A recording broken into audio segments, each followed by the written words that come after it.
조선시대 27명의 왕, 평균 수명은 고작 46세였습니다. 전국의 산의 진미를 먹고 최고의 어이가 24시간 곁을 지켰는데도 말이죠. 왕들은 하루 종일 앉아서 일만 하다 당뇨병으로 쓰러지거나 작은 종기 하나를 고치지 못해 목숨을 잃었습니다. 어이의 실수로 피를 쏟으며 죽거나 독살 의혹 속에 비참한 최후를 맞이한 왕들도 있었죠. 최고 권력자라는 자리가 오히려 죽음을 앞당긴 겁니다. 교과서에서는 절대 가르쳐주지 않는 조선 왕들의 황당하고 처참한 마지막 순간, 지금부터 하나하나 파헤쳐 보겠습니다. 조선을 세운 태조 이성계, 이 사람은 전쟁터에서 단 한 번도 패한 적 없는 불패의 장군이었습니다. 위화도 회군으로 고려 왕조를 뒤엎고 새 나라를 세운 영웅이었죠. 활 하나로 백발백중, 말 위에서 적진을 휘젓고 다니던 무인이었거든요. 그런데 이 무적의 전사를 말년에 무너뜨린 건 적의 칼도 화살도 아니었습니다. 바로 자신의 친아들들이었습니다. 1398년 8월 개경 한복판에서 피비린내 나는 사륙이 벌어졌습니다. 다섯째 아들 이방원이 왕위를 차지하기 위해 이복 형제들을 칼로 베는 왕자의 난을 일으킨 거죠. 태조가 가장 사랑했던 아들 방석과 방번은 그날 밤 참혹하게 살해당했습니다. 태조는 궁궐 안에서 자식들이 서로 죽고 죽이는 광경을 속수무책으로 지켜봐야만 했죠. 상상해보세요. 전쟁터에서는 수만 명의 적을 물리쳤던 사람이 자기 자식들이 벌이는 사륙극 앞에서는 아무것도 할 수 없었던 겁니다. 왕권도 무력도 소용없었어요. 그 충격이 얼마나 컸겠습니까? 태조는 자식에 대한 분노와 배신감으로 극심한 화병에 시달렸습니다. 밥을 먹어도 체했고 밤에는 잠을 이루지 못했죠. 결국 중풍까지 얻어 반신이 마비되었고 한쪽 입이 돌아가 말조차 제대로 할 수 없게 되었습니다. 한때 천하를 호령했던 영웅은 침상에 누워 신음하다 쓸쓸히 생을 마감했습니다. 왕조를 세웠지만 정작 자신은 왕위도 제대로 물려주지 못한 채 자식들의 배신 속에서 죽어간 거죠. 형제들을 칼로 베고 왕좌에 오른 3대 왕 태종 이방원, 이 사람은 냉혹함의 상징이었습니다. 장인 민재까지 제거할 정도로 권력을 위해서라면 뭐든 했던 인물이죠. 그런데 신기한 건 이렇게 피를 묻히고 산 사람이 오히려 건강하게 오래 살았다는 겁니다. 퇴위한 뒤에도 활 쏘고 사냥 다니며 팔팔하게 지냈거든요. 아버지 태조가 중풍으로 고생한 것과는 완전히 대조적이었죠. 역시 권력을 잡은 사람이 오래 사나 보다 싶었는데 그의 마지막은 너무나 허무했습니다. 1422년 5월 어느 날 태종은 평소처럼 사냥을 다녀왔습니다. 기분도 좋고 건강 상태도 괜찮아 보였죠. 그런데 그날 저녁부터 갑자기 몸에 열이 오르기 시작했습니다. 처음에는 사냥하느라 좀 무리했나 보다 정도로 생각했어요. 그런데 열이 점점 높아지면서 태종은 심하게 기침을 쏟아내기 시작했습니다. 어이들이 급히 달려와 처방을 시도했지만 소용없었어요. 태종은 손 쓸 틈도 없이 깊은 혼수 상태에 빠져들었습니다. 감기가 폐렴으로 악화된 거죠. 당시에는 항생제가 없었으니까요. 폐렴은 걷잡을 수 없이 번져갔고 결국 태종은 56세의 나이에 그렇게 세상을 떠났습니다. 수많은 정적을 제거하고 피비린내 나는 권력 투쟁에서 살아남았던 사람이 고작 감기 한 번으로 생을 마친 겁니다. 칼과 독약을 피해냈지만 바이러스는 피하지 못했던 거죠. 권력은 영원해도 인간의 몸은 결국 약했습니다. 세종대왕, 한글을 만들고 과학을 발전시킨 조선 최고의 성군이죠. 그런데 이 위대한 왕의 건강 기록을 보면 정말 안타깝습니다. 세종은 평생을 질병과 싸우며 살았거든요. 문제는 어린 시절부터 시작되었습니다. 세종은 책 읽기만 미친 듯이 좋아하고 몸 쓰는 건 극도로 싫어했어요. 운동은 쳐다보지도 않고 하루 종일 방 안에 틀어박혀 책만 읽었죠. 거기다 고기 반찬을 엄청나게 좋아했습니다. 식사 때마다 육류를 과하게 먹었어요. 아버지 태종이 이걸 보고 얼마나 걱정했겠습니까? 직접 아들을 사냥에 데려가려고 했습니다. 야, 좀 움직여라. 이러다 큰일 난다고요. 그런데 세종은 끝까지 거부했어요. 사냥 나가느니 차라리 책을 읽겠다는 거죠. 결과는 뻔했습니다. 세종은 30대부터 심각한 비만에 시달렸고 당뇨병이 찾아왔습니다. 당시 실록을 보면 세종이 갈증을 호소하고 소변을 자주 보는 증상이 기록되어 있어요. 전형적인 당뇨 증상이었죠. 40대에 접어들자 온몸에 종기가 생기고 눈이 침침해지기 시작했습니다. 당뇨 합병증이 본격적으로 진행된 겁니다. 어이들이 운동을 권했지만 세종은 듣지 않았어요. 나라 일이 바쁘다며 계속 책상에만 앉아 있었죠. 말년에는 시력을 거의 잃었습니다. 앞이 제대로 보이지 않는 상태에서도 신하들이 읽어주는 상소문을 듣고 국정을 처리했어요. 몸이 망가지는 걸 알면서도 일을 멈추지 않았던 겁니다. 결국 세종은 당뇨 합병증으로 52세에 세상을 떠났습니다. 조금만 더 건강을 챙겼다면 훨씬 오래 살면서 더 많은 업적을 남길 수 있었을 텐데 말이죠. 세종의 뒤를 이은 문종, 이 사람은 아버지만큼이나 똑똑하고 유능한 왕이었습니다. 세종이 병석에 누워있을 때 대신 국정을 처리할 정도로 능력이 뛰어났죠. 신하들도 드디어 세종을 이을 성군이 나왔다며 기대했습니다. 그런데 문종의 재위 기간은 고작 2년 3개월이었어요. 죽음의 원인은 정말 허무했습니다. 등에 난 작은 종기 때문이었거든요. 요즘 같으면 항생제 먹고 며칠이면 나을 병이었죠. 처음에는 별거 아니었어요. 등에 뭔가 좀 부은 것 같더라 정도였습니다.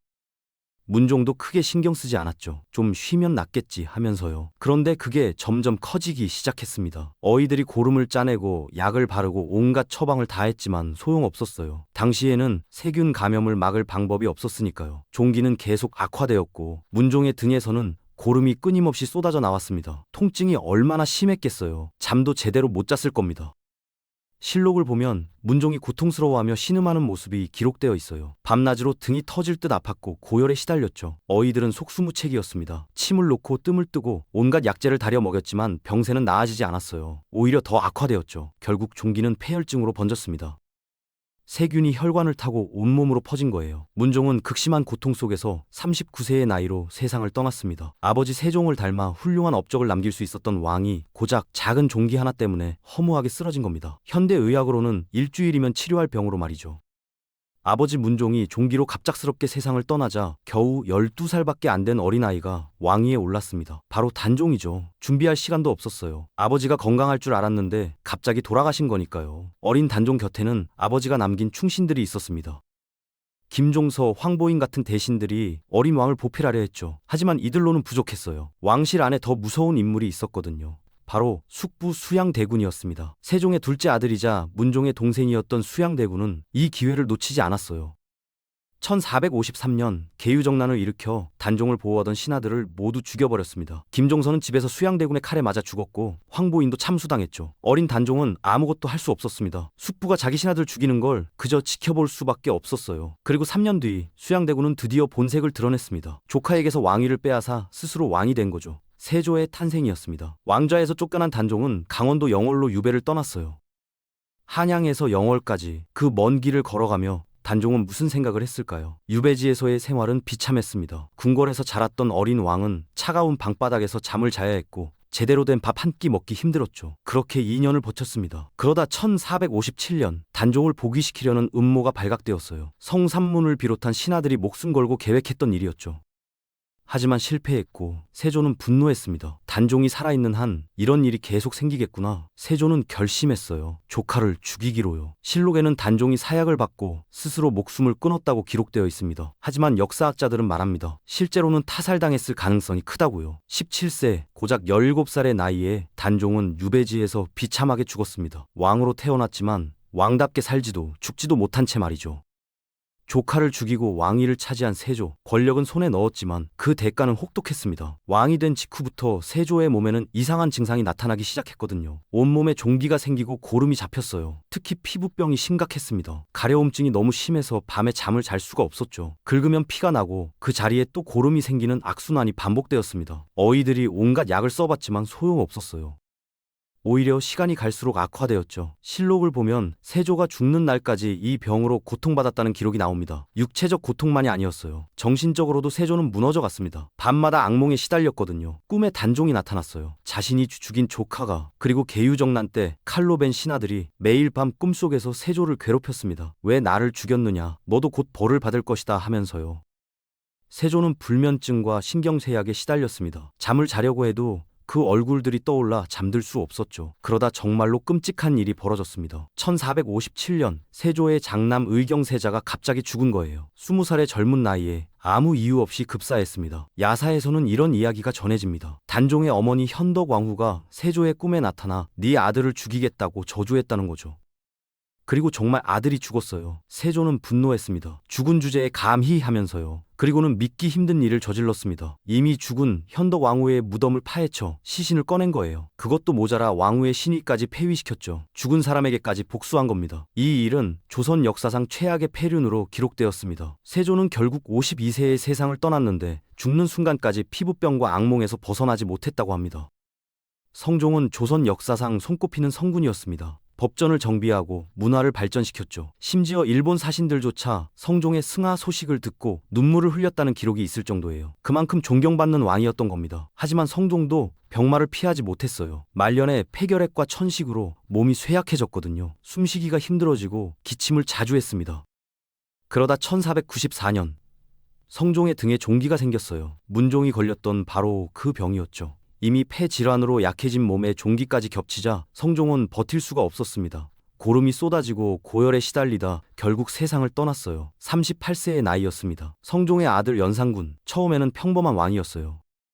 그런데 즉위 10년째 되던 해 연산군은 충격적인 진실을 알게 됩니다. 자기 어머니 윤 씨가 어떻게 죽었는지를요. 윤 씨는 성종의 질투와 의심 때문에 사약을 받고 죽었던 겁니다. 연산군이 겨우 4살 때였어요. 그동안 아무도 이 사실을 말해주지 않았죠. 이 진실을 알게 된 순간부터 연산군은 완전히 달라졌습니다. 광기 어린 복수국이 시작된 거예요. 어머니를 죽음으로 몰아간 사람들을 찾아내 모조리 죽였습니다. 이미 죽은 사람들은 무덤을 파헤쳐 부관 참시했죠. 나라 전체가 공포에 떨었어요. 결국 1506년 신하들이 더 이상 참지 못하고 반정을 일으켰습니다. 중종 반정이죠. 연산군은 왕좌에서 쫓겨나 교동도로 유배를 떠났어요. 유배지에서 연산군은 비참하게 살았습니다. 궁궐에서 호의호식하던 때와는 완전히 달랐죠. 설상가상으로 유배지에서 자식들이 하나둘씩 죽어갔어요. 제대로 된 의료도 받지 못한 채요. 연산군은 절망에 빠졌습니다. 그리고 1506년 11월 연산군은 천연두에 감염되었습니다. 당시 천연두는 치사율이 높은 무서운 전염병이었거든요. 한때 조선의 왕이었던 사람이 천연두로 고열에 시달리며 죽어갔어요. 과거의 권위는 온데간데 없이 쓸쓸하고 초라한 최후였습니다. 31세의 나이였죠.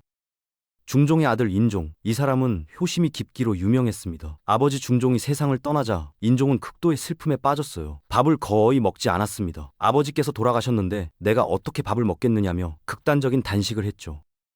신하들이 아무리 말려도 소용없었어요. 인종은 계속 음식을 거부했습니다. 당연히 몸이 망가졌죠. 결국 왕위에 오른 지 고작 8개월 만에 인종은 세상을 떠났습니다. 30세의 젊은 나이였어요. 하지만 야사에서는 다른 이야기가 돌았습니다. 인종이 단식으로 죽은 게 아니라 독살당했다는 거예요. 계모 문정왕후가 건넨 떡에 독이 들어 있었다는 겁니다. 문정왕후는 자기 아들 경원대군을 왕으로 만들고 싶어 했거든요. 인종이 죽으면 그 길이 열리는 거였죠. 실제로 인종이 죽은 뒤 경원대군이 명종으로 즉위했습니다. 진실이 뭔지는 아무도 모릅니다. 하지만 독살설은 지금까지도 끊이지 않고 있어요. 16대 왕 인조의 이야기는 또 다른 비극이었습니다. 1636년 병자호란이 터졌어요. 청나 군대가 쳐들어왔고 인조는 남한산성으로 도망쳤죠. 한겨울에 성 안에 갇혀 있었는데 식량도 떨어지고 추위에 떨어야 했습니다. 결국 항복할 수밖에 없었어요. 1637년 1월 인조는 삼전도로 나가 청나라 황제 앞에 무릎을 꿇었습니다. 땅바닥에 이마를 찌으며 3번 절하고 9번 머리를 조아리는 삼배구구드레를 했죠. 조선의 왕이 오랑캐라고 무시하던 청나라 황제에게 굴복한 겁니다. 이 굴욕은 인조를 평생 괴롭혔습니다. 악몽을 꾸고 불면증에 시달렸어요. 극심한 스트레스로 면역력이 바닥났죠. 그러자 각종 질병이 찾아왔습니다. 학질, 즉 말라리아에 걸렸어요. 고열과 오한이 반복되고 온몸에 두드러기가 생겼습니다. 어이들이 치료했지만 쉽게 낫지 않았죠. 전쟁의 상처와 전염병을 견디지 못한 인조는 재위 내내 고통 속에서 살다가 결국 54세에 숨을 거뒀습니다.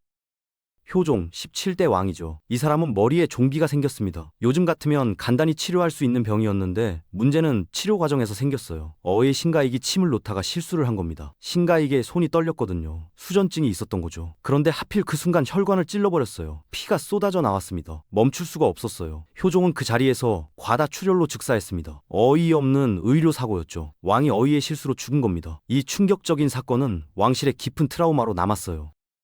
경종의 죽음도 의문투성이었습니다. 1724년 경종은 게장과 생감을 먹고 급사했어요. 그런데 이 두 음식은 함께 먹으면 안 되는 상급 음식이었습니다. 누가 이걸 올렸을까요? 야사에서는 이복 동생 영조를 의심했어요. 경종이 죽으면 왕위를 차지할 사람이 바로 영조였거든요. 진실은 알 수 없지만 경종은 37세의 나이에 식중독으로 의문사했습니다. 정조는 조선의 개혁군주였습니다. 똑똑하고 야심찼죠. 그런데 정조도 등에 심한 종기가 생겼어요. 적극적으로 치료하면 나을 수 있었습니다. 문제는 정조가 치료를 거부했다는 거예요. 왜였을까요? 효종의 의료사고 때문이었습니다. 어이가 실수하면 나도 죽는다. 이 공포가 정조를 지배했던 거죠. 정조는 침 대신 인삼탕만 마시며 버텼어요. 하지만 병은 점점 악화되었고 결국 49세에 세상을 떠났습니다. 제대로 치료만 받았어도 살 수 있었는데 말이죠. 헌종의 죽음은 또 달랐습니다. 헌종은 젊은 나이에 성기능 걱정을 했어요. 그래서 녹용과 인삼을 과하게 복용했죠. 열성 보약을 너무 많이 먹은 겁니다. 몸에 열이 쌓이고 심장에 무리가 갔어요. 결국 심장 질환과 심부전증으로 23세의 나이에 죽었습니다. 1919년 2월 22일 덕수궁에서 충격적인 소식이 전해졌습니다. 고종이 갑자기 승하했다는 거예요. 전날까지만 해도 건강했던 왕이 하루 만에 죽은 겁니다. 이상했어요. 너무 갑작스러웠죠. 그런데 더 이상한 일이 벌어졌습니다. 고종이 죽은 지 이틀 만에 시신이 심하게 부풀어 오른 거예요. 얼굴이 알아볼 수 없을 정도로 부어올랐고 온몸이 검게 변했습니다. 치아가 모두 빠져나왔어요. 이건 명백한 독살의 징후였습니다. 조선 사람들은 직감했죠. 일본 놈들이 죽였다. 당시 고종은 독립운동의 상징이었거든요. 비록 왕권은 잃었지만 백성들에게는 여전히 조선의 왕이었습니다. 일제에게 고종은 눈엣 가시 같은 존재였어요. 고종이 살아있는 한 조선 사람들의 저항 의지는 꺾이지 않을 테니까요. 파리 강화회의가 열린다는 소식이 들려왔습니다. 고종은 밀사를 보내 조선의 독립을 호소하려 했죠. 일제는 이걸 알았고 위협을 느꼈을 겁니다. 그리고 얼마 안 있어 고종이 죽었어요. 너무 타이밍이 절묘했죠. 조선 민중의 분노는 폭발 직전이었습니다. 그동안 억눌렀던 감정들이 한꺼번에 터져나올 준비가 되어 있었어요. 고종의 죽음은 그 도화선이 되었습니다. 1919년 3월 1일 전국에서 대한독립 만세 소리가 울려 퍼졌습니다. 서울 탑골공원에서 시작된 만세 운동은 순식간에 전국으로 번졌죠. 수백만 명이 거리로 쏟아져 나왔어요. 고종의 장례식에 참석하려던 사람들이 그대로 시위대가 되었습니다. 일제는 총칼로 진압했지만 막을 수 없었어요. 고종의 죽음이 우리 역사의 흐름을 바꾼 겁니다. 조선 왕 27명, 평균 수명 46세. 이들의 죽음을 들여다보면 한 가지 명확한 진실이 보입니다. 최고 권력자도 질병과 사고 앞에서는 한없이 무력한 인간이었다는 거죠. 당뇨, 폐렴, 종기, 감기 이런 병들은 지금은 간단히 치료할 수 있습니다. 병원 한번 가면 되는 병들이에요. 하지만 그때는 왕도 어쩔 수 없었습니다. 거기다 권력을 둘러싼 암투, 끊임없는 독살 위협, 엄청난 업무 스트레스까지. 왕의 자리는 축복이 아니라 위험한 무덤이었던 겁니다. 과거의 왕들이 그토록 간절히 원했을 현대의학 기술을 우리가 당연하게 누리고 있다는 건 정말 다행이죠. 화려한 왕권 뒤에 숨겨진 인간적인 고뇌와 비극적 마지막 기억해 볼 만하지 않습니까?